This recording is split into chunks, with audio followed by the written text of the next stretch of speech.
Assalamualaikum warahmatullahi wabarakatuh.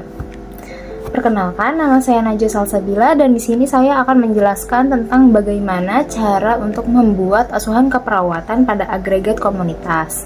Seperti yang kita tahu, asuhan keperawatan terdiri dari pengkajian, diagnosa keperawatan, intervensi keperawatan, implementasi keperawatan, dan evaluasi keperawatan. Namun, ada sedikit perbedaan dalam membuat asuhan keperawatan pada agregat komunitas. Pada pengkajian, kita mengkaji core community dan subsystem community. Pada core community, kita mengkaji data demografi klien. Misalnya seperti nama, tempat tanggal lahir, usia, jenis pekerjaan, jenjang pendidikan, dan lain-lain. Dan juga pada subsystem community itu kita mengkaji 8 subsistem seperti lingkungan fisik, layanan kesehatan, ekonomi, transportasi, politik dan pemerintahan, komunikasi, edukasi, dan juga rekreasi. Kita membuat kuesioner berdasarkan agregat yang kita pilih sesuai dengan kebutuhan pada agregat tersebut.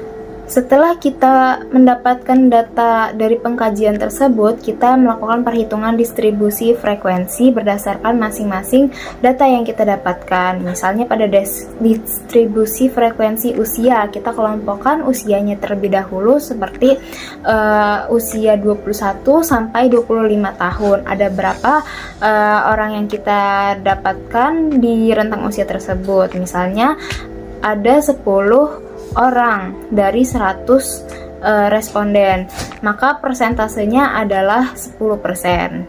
Begitu juga dengan hasil pengkajian lainnya, misalnya jenis kelamin dan lain-lain.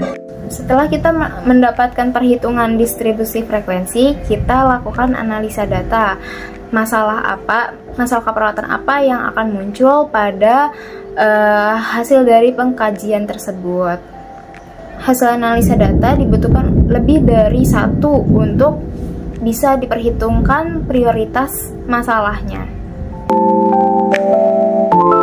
Dalam diagnosa keperawatan, kita tentukan terlebih dahulu prioritas masalah keperawatan berdasarkan kriteria prioritas dari A sampai L.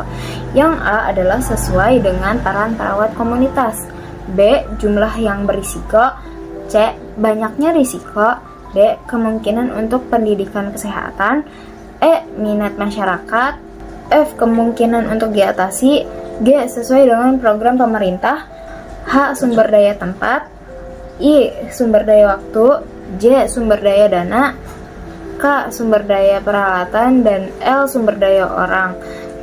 Dalam kriteria prioritas tersebut, kita lakukan scoring dengan skor 1 sampai 5. 1 merupakan skor paling rendah dan 5 adalah skor paling tinggi.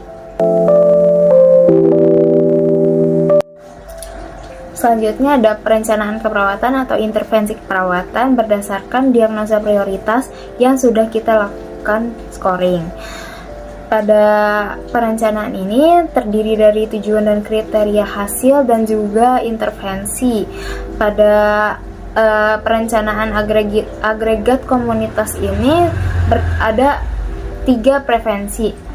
Yang pertama ada prevensi primer, prevensi sekunder, dan prevensi tersier. Jadi intervensi tersebut dilakukan berdasarkan masing-masing 3 prevensi tersebut. Kita rumuskan intervensi apa untuk prevensi primer, sekunder, dan tersier tersebut. Setelah kita merumuskan perencanaan, maka kita lakukan implementasi kepada komunitas berdasarkan intervensi yang sudah kita rumuskan.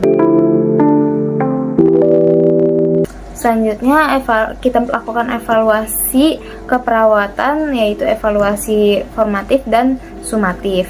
Sekian penjelasan asuhan keperawatan agregat komunitas dari saya. Terima kasih. Wassalamualaikum warahmatullahi wabarakatuh.